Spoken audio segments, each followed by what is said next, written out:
Baik. Assalamualaikum warahmatullahi wabarakatuh. Waalaikumsalam. Waalaikumsalam warahmatullahi wabarakatuh. Selamat malam, salam sehat selalu bagi kita semua. Tetap semangat dalam pembelajaran yang akan kita mulai pada malam ini ya. Untuk kelas 1 reguler ya, reguler gelombang kedua lah ya. Reguler gelombang kedua yang malam ini kita mulai pembelajarannya ya. Sistem pembelajaran kita adalah setiap malam dengan 2 materi ya. Nanti akan kita selang-selingin ya, bisa by Zoom. Malam ini kita by Zoom. Minggu depan atau Jumat depan kita tatap muka. Minggu depannya lagi bisa by e-learning atau by Zoom lagi ya. Tergantung nanti tergantung saya ya. Tergantung saya nanti bagaimana cara atau media yang akan saya buat, karena tatap muka cuman satu malam saja ya, minggu Jumat depan ya. Selanjutnya kita online ya, online pembelajarannya. Dan pada pengantar ekonomi mikro ini sebentar akan saya share ya tata cara atau kontrak perkuliahan yang telah saya kirimkan di WA grup kita ya. Kelihatan itu? Share screen-nya. Jadi nama mata kuliah kita adalah pengantar ekonomi ya. Jadi ini sebenarnya bukan mata kuliah baru ya. Ini adalah mata kuliah penggabungan ya, penggabungan dari pengantar ekonomi mikro dan pengantar ekonomi makro ya. Jadi untuk tahun pembelajaran tahun ini mata kuliah ini digabungkan ya. Jadi nanti materi 1 sampai 8 kita bicara ekonomi mikro, 9 sampai 16 kita bicara tentang ekonomi makro ya, kita bagi. Ini adalah penyederhanaan mata kuliah oleh Prodi yang tujuannya adalah menambah mata kuliah baru yang sangat dibutuhkan oleh mahasiswa ya, terutama untuk aplikasi ke depannya. Jadi nanti di semester berikutnya ada mata kuliah baru yang mata kuliah itu sebelumnya belum ada ya, tapi telah dimasukkan ke dalam mata kuliah yang ada di Prodi Manajemen ya. Perkenalkan dulu ya, kalau yang belum kenal, yang sudah kenal tidak apa-apa. Nama saya adalah Dr. Saya sudah haji sebenarnya ya. Dr. Haji Wilcan Robain, SE, MA, MAG ya, MAG. Jadi S1 saya ini SE, ini saya alumni Universitas Muhammadiyah Sumatera Utara, jurusan akuntansi. Kemudian S2 saya MAG, ini dari Institut Agama Islam Negeri ya, Sumatera Utara, IAINSU ya. Jadi sekarang telah berubah menjadi universitas ya. Saya di Prodi Ekonomi Islam waktu S2-nya ya. Kemudian saya lanjut ke S3, barulah S3-nya di Universitas Islam Negeri Sumatera Utara ya. Dari S1 ke S2 saya cukup jauh untuk meneruskannya, karena saya dari S1 langsung ke Jakarta kerja, lalu baru balik ke Medan lagi ya, baru meneruskan S2 dan S3. Ini nomor WA saya sudah tahu lah ya, sudah paham. Jadi deskripsi mata kuliah ini adalah kita akan menjelaskan tentang ekonomi mikro, permintaan dan penawaran, keseimbangan pasar, elastisitas biaya, produksi, pasar persaingan, perilaku konsumen, dan eksternalitas. Ya, sampai sini nanti, sampai selesai nanti di pertemuan 8 ya. Sedangkan nanti pertemuan 9-nya kita akan bicara tentang teori ekonomi makro, pendapatan nasional, uang, inflasi, perekonomian terbuka, pengangguran, kebijakan stabilisasi, utang pemerintah, konsumsi, dan investasi. Ini adalah materi pokok yang nggak perlu saya terangkan lagi karena saya sudah share ya di grup untuk Anda baca-baca dan dipelajari ya. Kriteria penilaian ya, nanti ada di pertemuan keempat akan saya buat kuis ya. Kuis, kemudian nanti ada tugas buat makalah, dibagi nanti 10 kelompok, ada 10 materi. Nanti saya share kemudian ya. Kemudian ada UTS. UTS nanti kita pakai format Google Form ya, di pertemuan 8. Dan UAS nanti di pertemuan 16 ya. Jadi penilaian standar rektorat, etika 10%, kuis 10%, tugas 10% ya. UTS itu nilainya 30% dan 40% ya. Perlu saya jelaskan bahwasannya dengan saya paling gampang mendapat nilai A ya. Anda tentu sebagai mahasiswa pasti akan kepingin dapat nilai A pada mata kuliah. Dengan saya paling gampang ya. Pertama nilai etika 10% ya. Pertama saya jelaskan dulu ya. Kalau Anda tidak join di pembelajaran saya, jadi joinnya cuma di UTS dan 4 di UAS ya, Anda cuma dapat angka 70%. Itu pun kalau Anda benar dalam jawaban. 70%. Misalnya mengabaikan 30% yang di atas ini ya. Apa 70%? Belum A nilainya, masih B. Bagaimana cara untuk mendapat nilai A?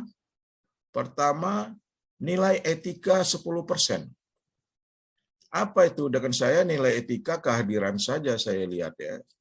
Baik kehadiran di tatap muka, kehadiran di by Zoom, dan juga di media learning nanti kalau andai kata kita buat. Jadi kalau nilai etika Anda ini bagus ya, artinya hadir 100%, minimal 75%. Ini baru 80 ya kalau hadir ya. 10, 30 sama tambah 40, 80 baru dapat nilai A ya. Untuk lebih lagi ya kerjakanlah kuis yang saya berikan 10%. Lalu kerjakanlah makalah yang saya tugaskan ya. Baru 10%. Jadi paling gampang dengan saya untuk mendapat nilai A asal apa? Asal kuis ya dan tugas yang saya berikan dan kehadiran yang saya harapkan itu Anda laksanakan. Jadi dengan saya ini tidak paling gampang untuk mendapat nilai A. Dan saya berharap Anda semua mendapatkan nilai yang terbaik ya di mata kuliah saya ya. Di mata kuliah saya. Saya pikir itu saja penjelasannya. Yang lain sudah jelas saya rasa. Kalau ada yang kurang jelas, nanti kita akan jelaskan ya. Atau Anda silakan bertanya, nanti akan saya jelaskannya. Nanti ini kediaman saya kiri kanannya ya. Atau muka belakang ini ada satu di depan itu musola ya. Di belakang rumah saya ada masjid ya. Jadi saya dikepung sama 2 rumah ibadah ya. Jadi nanti pas azan maghrib biasanya suara azannya itu kuat ya. Dan kita pasti akan terganggu. Jadi nanti begitu suara azan sholat isya kita skor ya, kita skor Zoom kita. Nanti kita lanjutkan setelah kumandang azannya berhenti ya. Karena kalau sudah mulai sholat, mereka tidak pakai mic luar lagi ya. Jadi pakai mic dalam. Mungkin itu aja, nanti pada saat nanti sholat isya, nanti kita skor ya. Zoom kita nanti setelah azan selesai, kita akan mulai lagi. Nanti saya akan kode ya. Baik, saya akan buka materi kita yang pertama ya. Materi kita yang pertama ini adalah berbicara tentang teori ekonomi mikro ya, teori ekonomi mikro. Apa itu ilmu ekonomi ya? Tentunya kita akan mulai dengan ilmu ekonomi ya. Menurut Profesor Samuelson ya, dalam bukunya dan literatur yang ada ya, maka dia membuat definisi. Apa definisi menurut Samuelson? Bahwa suatu studi ya mengenal individu-individu ya. Jadi dia telah melakukan penelitian tentang individu dan masyarakat dengan membuat pilihan ya, atau tanpa, bisa dengan menggunakan uang atau tanpa menggunakan uang, dengan menggunakan sumber-sumber daya yang terbatas. Tetapi dapat digunakan dalam berbagai cara untuk menghasilkan berbagai jenis barang dan mendistribusikannya untuk kebutuhan konsumsi pada saat sekarang dan di masa datang kepada berbagai individu dan golongan masyarakat ya. Jadi definisi sebenarnya sederhana ya. Apa tuh ilmu ekonomi ya? Aktivitas konsumsi ya, aktivitas produksi dan aktivitas distribusi. Secara sederhananya begitu ya. Ilmu ekonomi itu ada seluruh aktivitas konsumsi, seluruh aktivitas produksi, dan seluruh aktivitas distribusi. Aktivitas konsumsi dan produksi tentunya harus tergantung kepada masyarakat atau individu yang membuat pilihan. Bisa memilih beras, bisa memilih lauk pauk, dan sebagainya, tergantung dengan uang atau pendapatannya masing-masing. Jadi memperoleh kebutuhan pokoknya itu tergantung daripada dia punya uang atau pendapatannya. Kemudian bagi produsen juga begitu, dia butuh bahan baku ya, tentunya dia harus beli bahan baku. Memperoleh kebutuhan ya, kebutuhan itu tidak harus memakai uang ya.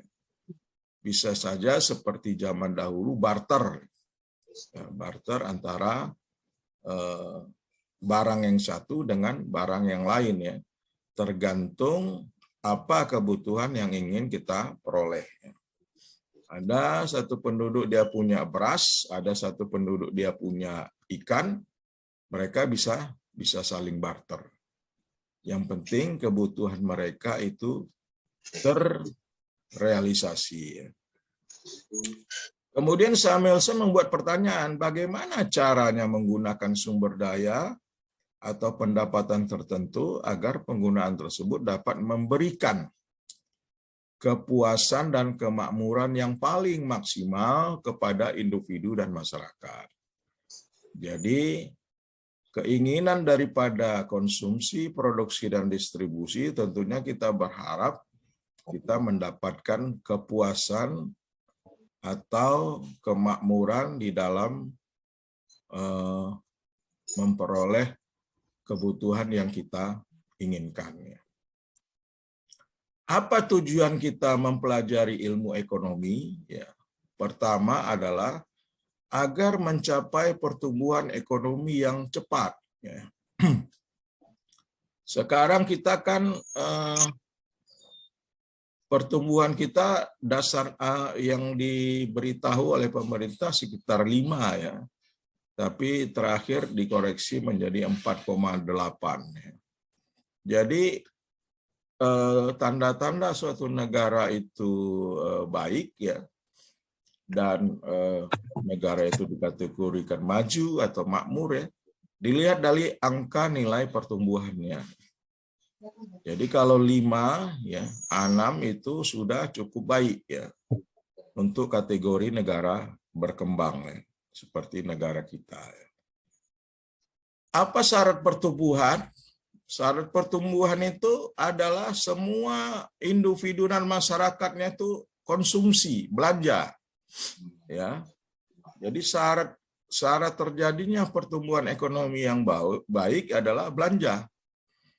Jadi kalau individu atau masyarakat belanja kebutuhan hidupnya, belanja beras, belanja lauk pauk, belanja ke pakaian dan sebagainya. Produsen juga butuh belanja bahan pokok, bahan yang lainnya ya untuk memproduksi barang dan jasa. Pemerintah juga harus belanja, ya. Belanja untuk buat jalan tol, buat jembatan, ya, buat lapangan terbang, pelabuhan dan sebagainya. Jadi kalau ketiga komponen masyarakat, ya, produsen, pemerintah belanja, maka akan terjadilah pertumbuhan ekonomi di angka yang lebih sehat. Lebih sehat. Kenapa pada masa COVID pemerintah memberikan BLT, sembako, dan sebagainya? Karena apa? Pada masa COVID kita semua dirumahkan. Ya.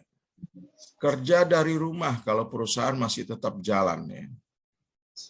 Kalau kita di rumah, kebutuhan rumah, beras dan sebagainya tidak ada, gimana caranya supaya kita tetap makan? Tentunya harus beli, sementara kita dilarang keluar rumah. Makanya oleh pemerintah diberikanlah bantuan sembako, ya, diberikan kepada seluruh masyarakat yang terdampak oleh COVID. Artinya dalam hal ini pemerintah belanja. Makanya ekonomi kita waktu zaman COVID itu tidaklah jomplang-jomplang kali ya, tetapi dibantu oleh pemerintah dengan mendrop bahan makan kepada masyarakat. Walaupun tidak semua ya kita mendapat ya. Tapi yang penting belanja itu tetap ada. Agar apa? Agar pertumbuhan ekonomi itu tetap terjaga. Yang kedua, tujuan mempelajari ilmu ekonomi agar menciptakan kestabilan harga-harga. Ya. Jadi kalau harga naik, tentunya pemerintah harus berpikir untuk bagaimana cara menurunkan harga.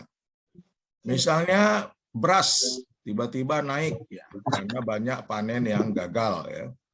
Banyak panen yang gagal, banjir dan sebagainya, sawah terendam, tentunya panen gagal dan beras menjadi langka dan harganya pasti tinggi.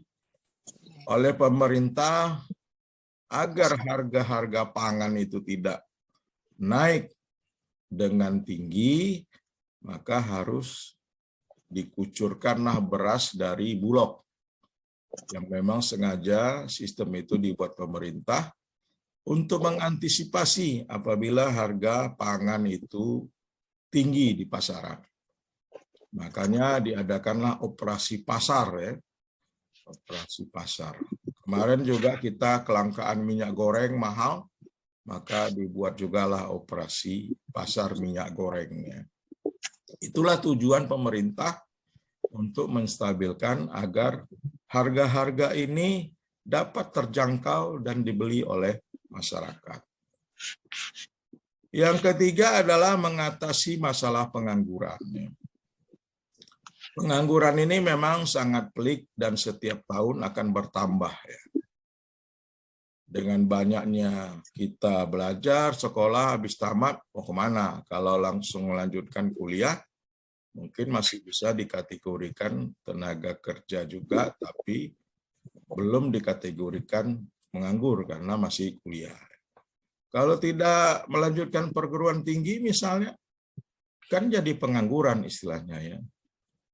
Jadi untuk mengatasi itu maka oleh pemerintah kan dibuatlah berbagai cara, berbagai proyek-proyek. Oleh perusahaan juga disarankan untuk menambah usaha-usaha, kemudian juga dirangsang tenaga kerja itu untuk membuat usaha-usaha sendiri ya, atau wira swasta. Ini apa? Dalam rangka mengatasi masalah pengangguran. Kemudian adalah bagaimana bahwa ekonomi itu bisa terdistribusi secara merata di seluruh penduduk atau di seluruh negara ya. Artinya pendapatan itu kalau bisa merata di seluruh penduduk kita ya.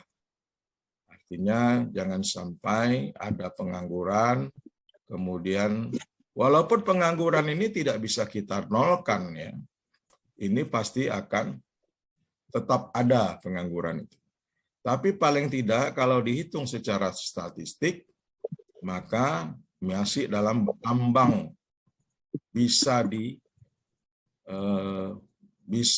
apa istilahnya ya, bahwasanya pengangguran angka pengangguran itu masih bisa ditoleransi ya.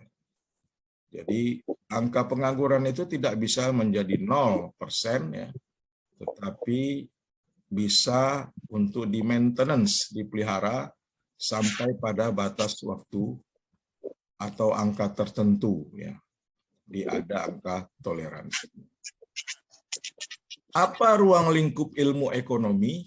Ada 4 aspek yang erat kaitannya dengan metodologi dan analisis ekonomi. Masalah atau ruang lingkup ekonomi yang problemnya adalah masalah kelangkaan dan kekurangan. Jadi ilmu ekonomi itu ada karena adanya kelangkaan dan kekurangan. Karena adanya kelangkaan dan kekurangan itulah maka harus dipenuhi, ya, harus diadakan. Misalnya suatu daerah produksinya atau masyarakatnya menanam padi, ya, beras. Tentunya kalau dia makan beras saja kan tidak pas ya, tidak ada lauk pauknya, tidak ada ikannya. Tentunya harus dikirim dari daerah lain yang menghasilkan ikan misalnya ya, untuk memenuhi kelangkaan di suatu desa akan kebutuhan ikan atau kekurangan. Jadi itulah tujuan daripada atau ruang lingkup ekonomi untuk memenuhi daerah-daerah yang langka sumber daya alamnya. Jadi masing-masing daerah kita kan punya sumber daya alam ya, yang berbeda-beda.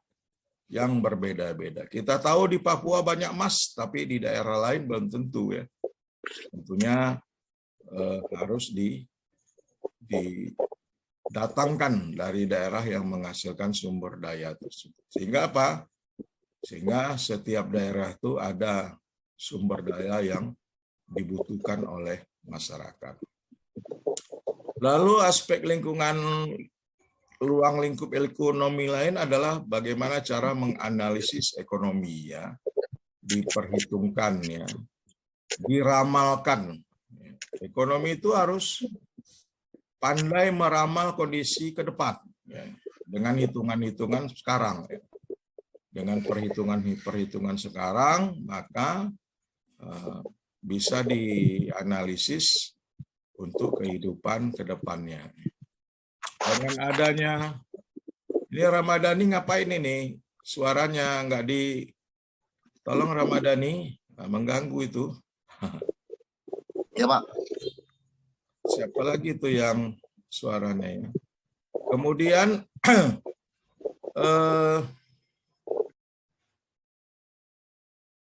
sampai mana tadi kita ya? Analisis ekonomi ya. Jadi dengan konflik Rusia dan Ukraina, ya, Rusia dan Ukraina, ya, tentunya beberapa negara mengalami krisis atas kondisi, dan itu juga berimbas juga kepada negara-negara lainnya. Karena Ukraina ini penghasil gandum, ya. Rusia penghasil gas. Ya. Anda bayangkan kalau mereka perang, kita tidak bisa menikmati Indomie, ya. Dan juga Eropa tidak mendapat suplai gas. Pada saat sekarang musim dingin, kalau gas tidak ada, bisa mati beku, ya, penduduk Eropa. Ya.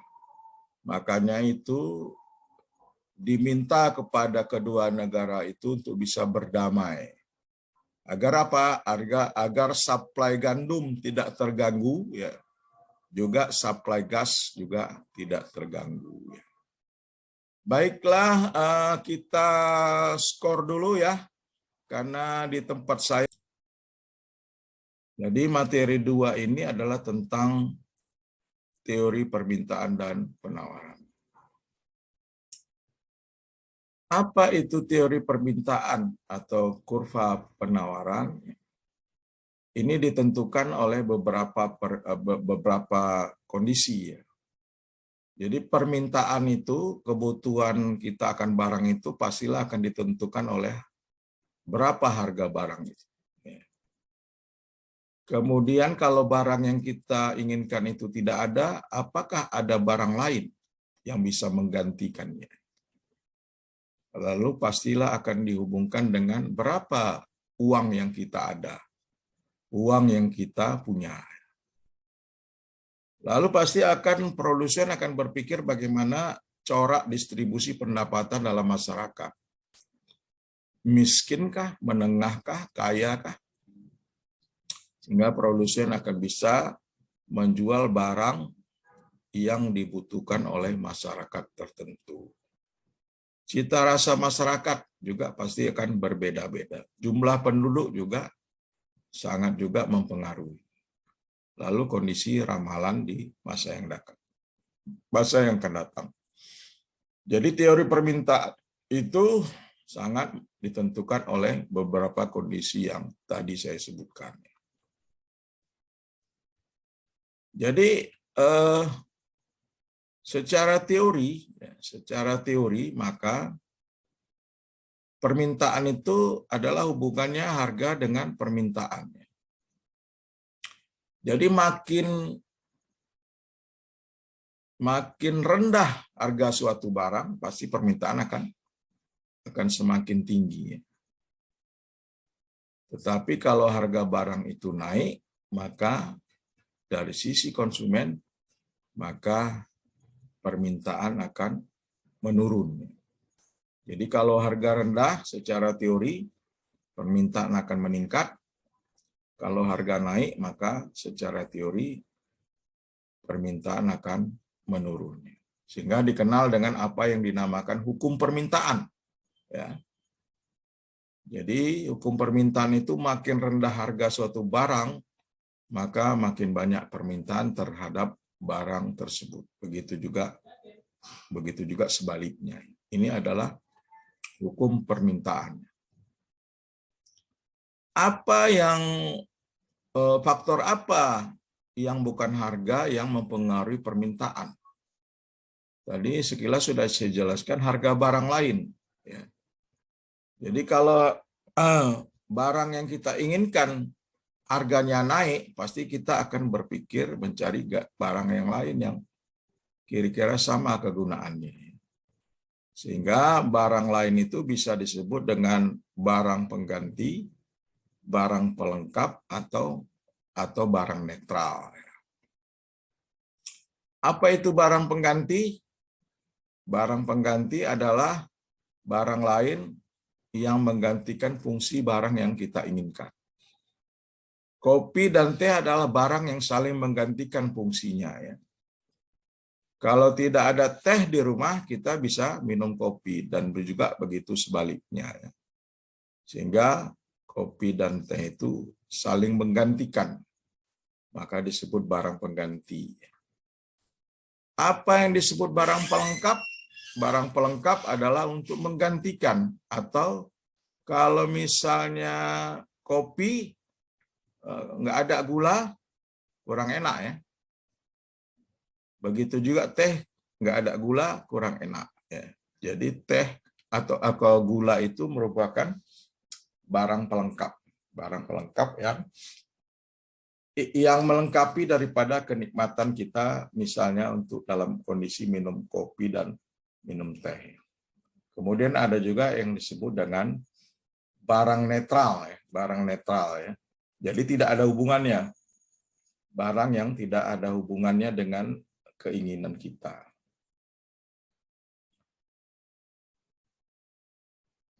Jadi pendapatan konsumen atau gaji kita itu merupakan faktor yang menentukan di dalam kita memenuhi kebutuhan barang yang akan kita inginkan. Jadi kalau tidak ada uang ya tentunya kita tidak bisa membeli barang. Sehingga akhirnya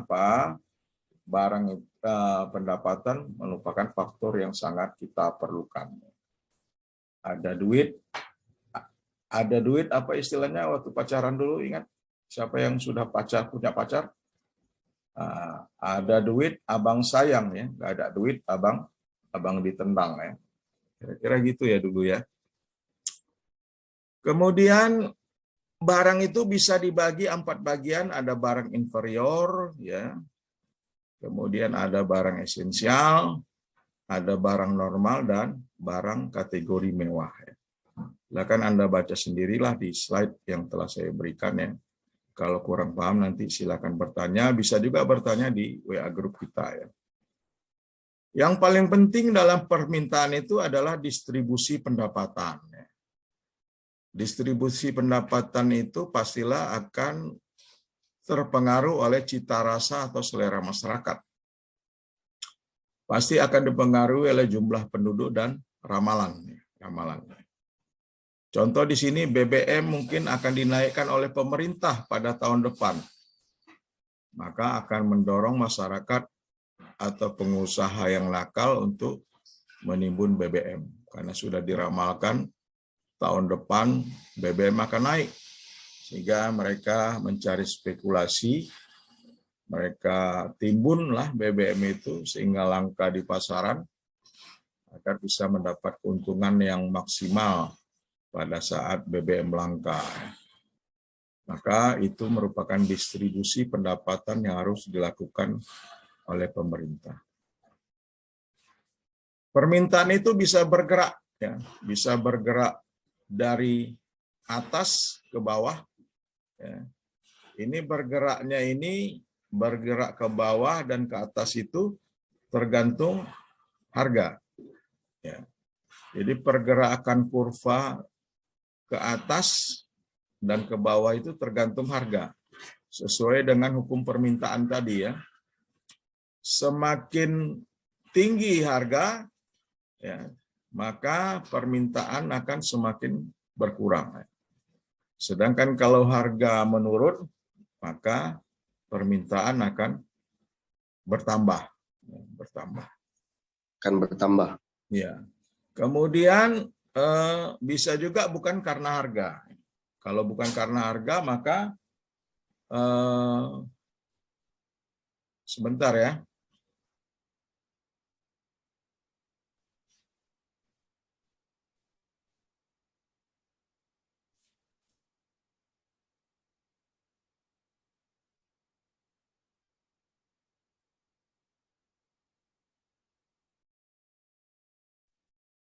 Jadi kalau bukan karena harga, maka dia bisa bergeser ke atas seperti ini kurvanya dan ke bawah. Itu tadi bicara tentang permintaan, hukum permintaan. Lalu bagaimana dengan hukum penawaran? Sama ya, juga akan tergantung kepada harga barang itu sendiri, barang yang dijual oleh supplier, kemudian juga barang pengganti. Itu sangat bergantung ya. Kemudian tergantung juga biaya produksi yang dilakukan, apakah biaya produksinya besar atau biaya produksinya rendah. Bisa juga tergantung pada apa yang menjadi tujuan perusahaan. Mencari untung sebesar-besarnya kah? Atau cukup untung yang sedikit, ya. Maka itu sangat bergantung kepada tujuan perusahaan. Tadi hukum permintaan, bagaimana dengan hukum penawaran? Hubungan antara harga dan jumlah barang ditawarkan itu menggambarkan hukum penawarannya. Kalau tadi hukum permintaan namanya the law of demand. Sedangkan hukum penawaran adalah the law of supply. Maka hukumnya makin tinggi harga, maka penawaran akan makin banyak. Sedangkan kalau rendah harga, harganya turun, maka penawaran akan sedikit. Jadi kebalikannya daripada hukum permintaan. Jadi kalau hukum permintaan tadi saya ulangi, harga turun, permintaan meningkat, harga naik, permintaan berkurang. Sedangkan penawaran, harga naik, penawaran bertambah, sedangkan harga rendah, penawaran berkurang. Ini silakan Anda tadi kurva tadi silakan dipelajari ya. Ini tadi juga ada faktor yang bukan harga terhadap penawaran ya. Permintaan, penawaran juga seperti itu. Pastilah karena ada pengaruhnya karena harga barang lainnya. Juga karena adanya biaya produksi ya. Jadi sudah jelaskan tujuan perusahaan yang berbeda-beda, teknologi juga mempengaruhi bagaimana teknologi yang diterapkan oleh perusahaan.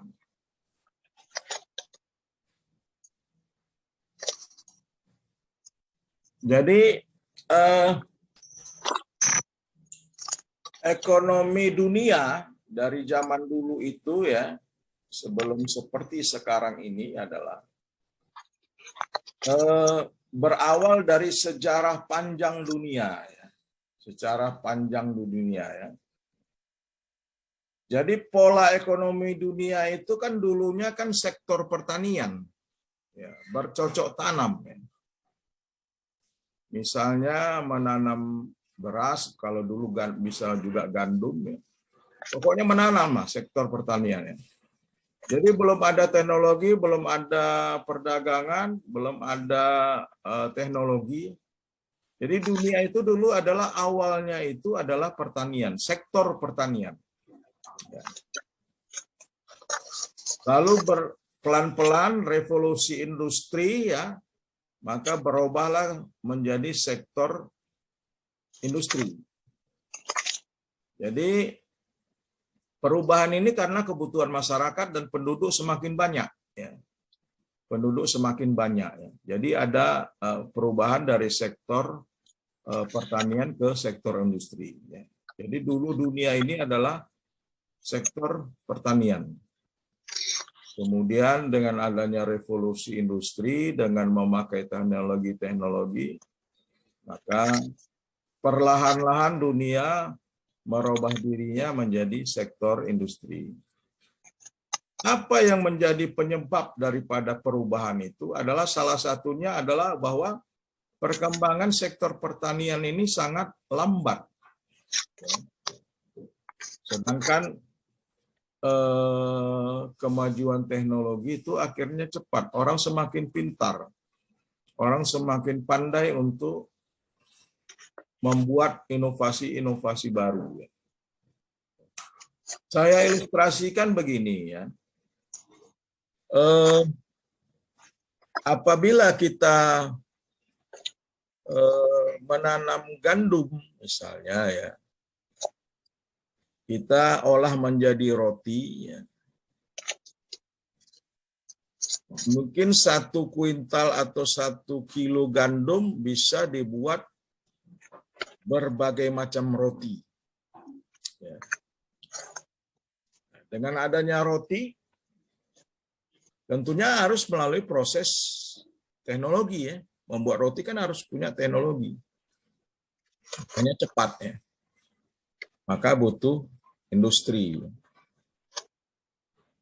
Beras 1 kilogram paling bisa berapa orang yang makan itu dari pagi sampai malam. Tapi kalau roti itu bisa 1 kilogram gandum bisa berapa puluh roti ya. Kadang-kadang makan 1-2 roti aja kita sudah kenyang. Jadi dengan banyaknya jumlah penduduk, akhirnya pola ekonomi negara di dunia ini berubah dari sektor pertanian berubah menjadi sektor industri.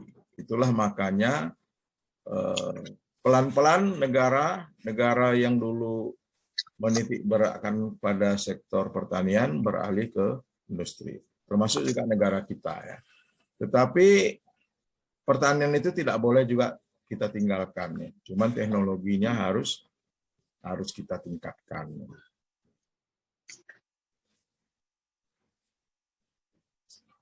Ini silakan Anda baca-baca saja ya. Nanti kalau ada pertanyaan, silakan untuk ditanyakan. Saya pikir itu penjelasan saya untuk materi kedua ya. Saya kata ada yang ingin Anda tanyakan, silakan. Silakan kalau ada yang ingin bertanya. Masih ada waktu ya. Siapa nih? Mirdatilah ya, mau bertanya Mirdatilah ini. Kan.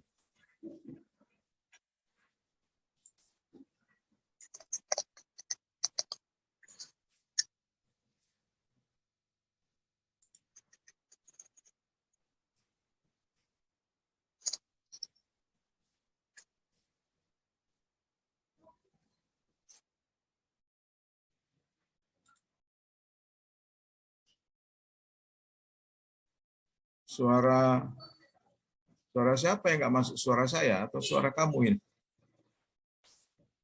Ya, Mirdatilah. Nggak dengar suaranya. Kamu mau bertanya? Nggak dengar.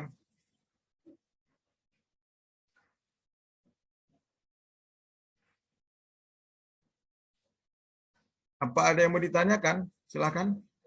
Tadi Mirdatilah raise hand. Kira saya mau bertanya. Rupanya suaranya nggak dengar dengan saya. Jadi bisa nanti bertanya melalui WA grup kita ya. WA grup kita bisa Anda bertanya tentang materi kita hari ini ya. Oke, kalau tidak ada pertanyaan kita sudahi saja. Tapi sebelumnya tolong dibuka kameranya. Ya. Buka kameranya, saya ingin screenshot ya. Ini sebagai bukti saya mengajar ya. Karena untuk kebutuhan pembelajaran saya harus menginput pembelajaran kita. Salah satunya adalah dengan bukti screenshot ini ya. Jadi tolong dibuka kameranya, ada 2 layer ini ya. Nanti 1 layer, nanti pindah ke layer yang kedua ya. Jadi kami para dosen juga ada polisi akademik ya, yang akan memantau pembelajaran dosen. Benar nggak dosen ini mengajar? Harus ada pembuktiannya. Ya.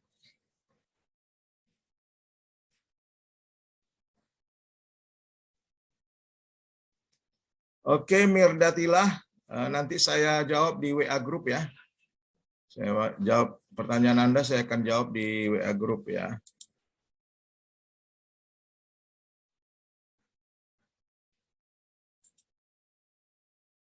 Oke, ini layar 1 dulu ya, layar 1 dulu. 1, 2, 3. Oke. Saya pindah ke layar 2 ya. 1, 2, 3, oke. Ya. Oke, 2 layar sudah saya foto ya, sudah saya screenshot. Ya baik, Mirdatilah ya, nanti saya jawab. Memang oke lah saya jawab sekarang ya. Beberapa negara memang harus beriringan ya, sektor industri dan sektor pertanian ya. Memang itu apalagi negara kita ya.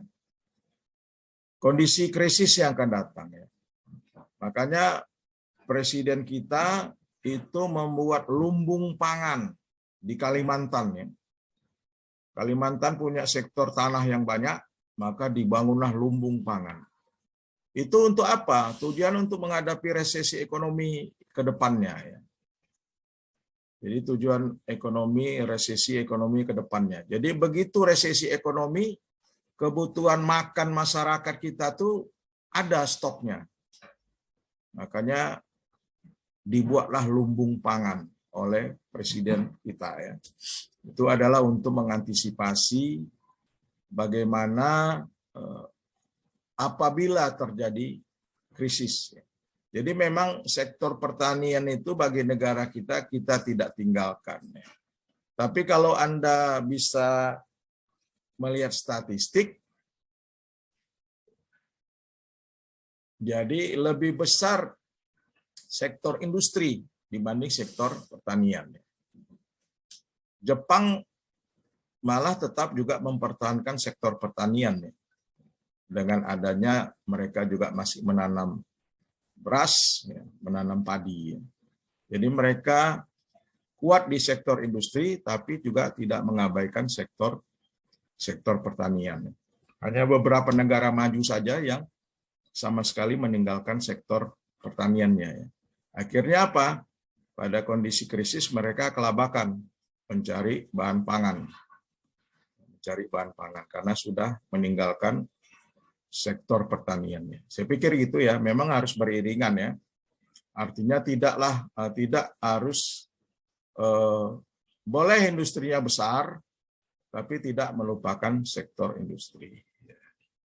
Mungkin itu aja penjelasan saya di pertemuan materi 1 dan 2 kita atau pembelajaran mata kuliah kita. Terima kasih atas perhatiannya ya. Kita sudahi, tetap semangat ya.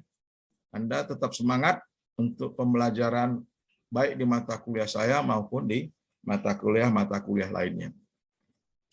Saya sudahi. Wassalamualaikum warahmatullahi wabarakatuh. Selamat malam, sehat selalu untuk kita semua. Oke, silakan untuk bisa. Waalaikumsalam. Salam Bapak. Selamat malam Pak, terima kasih Pak. Oke, ya. Terima kasih. Saya close ya, oke. Iya Pak.